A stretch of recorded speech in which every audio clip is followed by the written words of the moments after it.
जय हिंद साथियों, इस वीडियो में हम लोग जानने वाले हैं ग्रुप डी के सिलेबस के बारे में।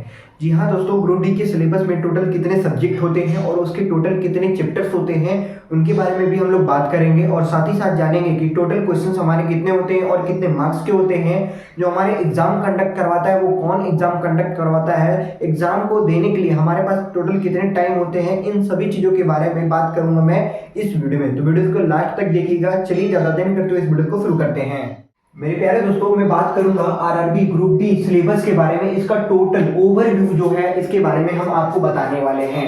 ठीक है दोस्तों, नंबर 1 की बात करते हैं। जो एग्जाम हमारा कंडक्ट करवाता है वो रेलवे रिक्रूटमेंट बोर्ड यानी कि आरआरबी हमारा एग्जाम कंडक्ट करवाता है। ठीक है दोस्तों, अगर एग्जाम नेम की बात करते हैं तो आरआरबी ग्रुप डी हमारा है, जिसके बारे में मैं आपको बताने वाला हूँ कि इसके टोटल कितने सब्जेक्ट होंगे। तो दोस्तों, इसके जो हमारे सब्जेक्ट हैं वो 4 सब्जेक्ट होते हैं। पहला है जनरल साइंस, दूसरा है मैथमेटिक्स, तीसरा है जनरल इंटेलिजेंस एंड रीजनिंग और चौथा है general awareness and current affair. ये चारों के चारों जो हमारे सब्जेक्ट है दोस्तों वो आरआरबी ग्रुप डी के अंदर हमारे पूछे जाते हैं। इसमें अगर आप लोग देखेंगे कि एक हमारा जो होता है जनरल हिंदी या फिर इंग्लिश, वो बिल्कुल नहीं है, जिसमें हमारा बहुत ही अच्छा तैयारी करने का मौका मिल जाता है। ठीक है, एक सब्जेक्ट कम करने की वजह से हमारा केवल जनरल साइंस है, मैथमेटिक्स है, जनरल इंटेलिजेंस एंड रीजनिंग है और general awareness and current affair यहाँ पे दिखाया जा रहा है। ठीक है दोस्तों, तो यही 4 सब्जेक्ट में हम लोग बहुत ही अच्छे तरीके से तैयारी करते हैं और जान लेते हैं इनके कि कितने क्वेश्चंस होते हैं और कितने मार्क्स के होते हैं। तो दोस्तों, टोटल जो हमारा नंबर ऑफ क्वेश्चंस होता है वो 100 होता है। 100 टोटल क्वेश्चंस होते हैं। ठीक है दोस्तों, और साथ ही साथ मैं आपको बता दूं कि देखिए जो हमारा जनरल साइंस होता है इसमें 25 क्वेश्चन होते हैं 25 नंबर का। ठीक है दोस्तों, कितने नंबर का होता है? 25 नंबर का होता है। और जो मैथमेटिक्स होता है वो हमारे 25 क्वेश्चन होते हैं 25 नंबर का। ठीक है, और जो जनरल इंटेलिजेंस एंड रीजनिंग होते हैं इसमें टोटल क्वेश्चन हमारे 30 होते हैं 30 नंबर के। ठीक है, और जनरल अवेयरनेस एंड करंट जो अफेयर होते हैं इसमें टोटल हमारे 20 क्वेश्चन होते हैं 20 नंबर के। ठीक है दोस्तों, अब बात करते हैं टोटल सब्जेक्ट ऑफ नंबर की। तो टोटल यहाँ पे जो नंबर होता है वो 100 मार्क्स का होता है, यानी कि एक क्वेश्चन हमारा 1 मार्क्स का होता है। और साथ ही साथ मैं आपको बता दूं इसमें माइनस मार्किंग भी होता है। ठीक है, माइनस मार्किंग कभी आपको 1/2 दे देगा, कभी 1/3 दे देगा, इस प्रकार से आपका माइनस मार्किंग भी इसमें होता है। ठीक है, और यहाँ पे टोटल जो टाइमिंग की बात करते हैं तो वो आपका 90 मिनट यहाँ पे रखा जाता है। ठीक है, 1.5 घंटे यानी कि आपको एग्जाम में समय मिलता है। ठीक है, ये बहुत ही अच्छी चीज है हम लोगों को तैयारी में थोड़ा सा समय देने के लिए। ठीक है, अब यहाँ पे देखिए, और पहले बात करते हैं जनरल साइंस की। पहला जो हमारा सब्जेक्ट है दोस्तों वो है जनरल साइंस। अब बात करते हैं कि जनरल साइंस में कितने हमारे चैप्टर होते हैं। तो जनरल साइंस में अगर बात करते हैं दोस्तों तो यहाँ पे फिजिक्स हमारा पहला चैप्टर होता है, दूसरा चैप्टर केमिस्ट्री होता है और तीसरा चैप्टर हमारा होता है लाइफ साइंस, यानी लाइफ साइंस के बारे में भी आपसे पूछा जाता है। तो हमारे जनरल साइंस में ये 3 चैप्टर्स आते हैं जिसको बहुत ही अच्छे तरीके से हम लोगों को कवर करना होता है। बराबर दोस्तों, अब यहाँ दूसरे जो हमारे सब्जेक्ट हैं वो है मैथमेटिक्स। मैथमेटिक्स में टोटल 17 चैप्टर आते हैं दोस्तों। ऐसे अगर टुकड़ों में आप देखेंगे तो टोटल 20 चैप्टर भी हो जाएंगे आपके, लेकिन मैं आपको बहुत ही सटीक और सबसे बेस्ट तरीके से बताया हूं कि हमारे जो 17 चैप्टर हैं ये हमारे बेस्ट होंगे। पहला है हमारे नंबर सिस्टम, दूसरा है डेसिमल, तीसरा एलसीएम एंड एचसीएफ। ये हमारे देखिए 2 चैप्टर हैं, लेकिन मैं आपको इसी एक ही चैप्टर में कंप्लीट कर दे रहा हूं। ठीक है, एलसीएम और एचसीएफ। नंबर 4 की बात करते हैं, रेशियो एंड प्रोपोर्शन आपसे पूछता है। 5वां मेंसुरेशन, छठा time distance and work, time distance भी पूछता है और टाइम एंड वर्क भी आपसे पूछता है। 7 नंबर की बात करते हैं, प्रॉफिट एंड लॉस पूछता है। 8वां ज्योमेट्री एंड ट्रिग्नोमेट्री भी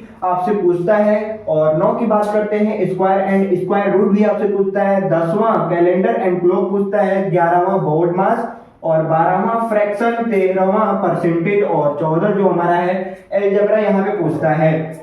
वहीं पे 15, 16 और 17 की बात करते हैं तो एलिमेंट्री स्टैटिक्स हमसे पूछता है और एज कैलकुलेशन पूछता है। और 17 की बात करते हैं तो यहाँ पे पाइप एंड सिम्टम्स में भी पूछता है आप लोगों से। बहुत ही अच्छे अच्छे दोस्तों चैप्टर्स हैं जो कि बहुत ही इजी तरीके से हम लोग कवर कर पाएंगे। अगर दोस्तों आप लोगों ने 10 कंप्लीट कर लिया है तो समझिए यहाँ पे जितने भी चैप्टर और जितने भी सब्जेक्ट से हमारे क्वेश्चन पूछे जाते हैं ना, बहुत ही अच्छे तरीके से कंप्लीट आप कर पाएंगे। ठीक है, वही बात करते हैं सब्जेक्ट है वो रीजनिंग सिलेबस है। ठीक है, रीजनिंग के बारे में बात करते हैं दोस्तों, तो पहला हमारा जो चैप्टर पूछता है वो एनालॉजिक्स पे पूछता है, और दूसरा कोडिंग डिकोडिंग से, तीसरा रिलेशनशिप से, और चौथा हमारा जंबलिंग, और उसके बाद DI सफिशिएंसी, फिर सिंपलिटीज एंड डिफरेंसेस पूछता है, फिर उसके बाद क्लासिफिकेशन, फिर स्टेटमेंट आर्गुमेंट एंड असम्पशन भी पूछता है आपसे, अल्फाबेटिकल सीरीज भी पूछता है, और मैथमेटिक्स ऑपरेशन भी पूछता है यहाँ पे। और 11 की बात करते हैं तो सिलोजिज्म पूछता है, और 12 देखें तो यहाँ पे वेन डायग्राम है, और 13 कंक्लूजन, फिर डिसीजन मेकिंग, उसके बाद है न्यूमेरिकल सीरीज, उसके बाद है एनालिटिकल रीजनिंग, उसके बाद है हमारा last one of the list है क्या है, डायरेक्शंस है। यहाँ पे रीजनिंग का जो चैप्टर हमारा लास्ट में डायरेक्शन भी पूछता है दोस्तों। ये भी जितने भी सारे हमारे चैप्टर है बहुत ही इजी स्टेप में आपको तैयारी हो जाएगी। ठीक है, ऐसे ऐसे चैप्टर हमारे बहुत ही बेस्ट चैप्टर हैं, मतलब कि आप आसान तरीके से इसको कवर कर पाएंगे। ठीक है, बात करते हैं अब उसके लास्ट में जो हमारा general awareness and current affair के जो हमारे सब्जेक्ट है उसमें कौन से चैप्टर पूछे जाते हैं। तो मेरे प्यारे दोस्तों, सबसे पहले हम लोगों से पूछा जाता है स्पोर्ट्स, उसके बाद पूछा जाता है कल्चर, उसके बाद हमारा पर्सनालिटी, और फिर उसके बाद इकोनॉमिक्स, फिर उसके बाद politics and any subject of importance. हमारा दोस्तों सबसे बड़ी बात मैं बता दूं, इकोनॉमिक्स जो हमारा चौथा चैप्टर है इसमें बहुत ज्यादा इससे क्वेश्चन आपसे पूछता है, तो इसकी तैयारी आपको ज्यादा से ज्यादा मजबूत तरीके से करनी पड़ेगी।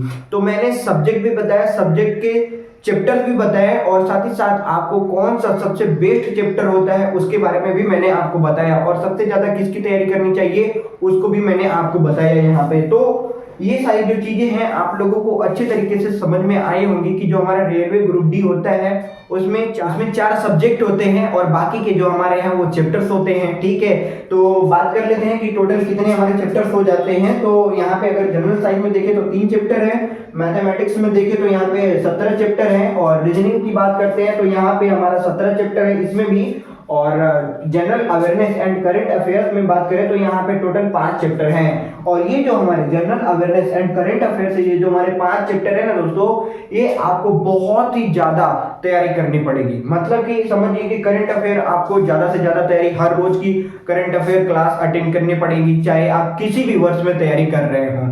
तो करंट अफेयर आपको ज्यादा से ज्यादा स्ट्रॉन्ग करना पड़ेगा, साथ ही हमारे जो जनरल अवेयरनेस है इसको भी अच्छे तरीके से कंप्लीट करना होगा। तो उम्मीद है ये जितनी भी सारी चीजें मैंने बताया है आप लोगों को अच्छे तरीके से क्लियर हो गया होगा। दोस्तों, अगर आप लोगों का किसी भी प्रकार का डाउट होगा तो आप लोग मुझे कमेंट करके बता सकते हैं। आई होप ये बताई हुई चीजें अच्छी तरीके से समझ में आई होगी। समझ में आए तो लाइक कर देना, चैनल पर नए तो चैनल को सब्सक्राइब कर देना। मिलते हैं ऐसे जबरदस्त कंटेंट के साथ, तब तक के लिए जय हिंद, वंदे मातरम।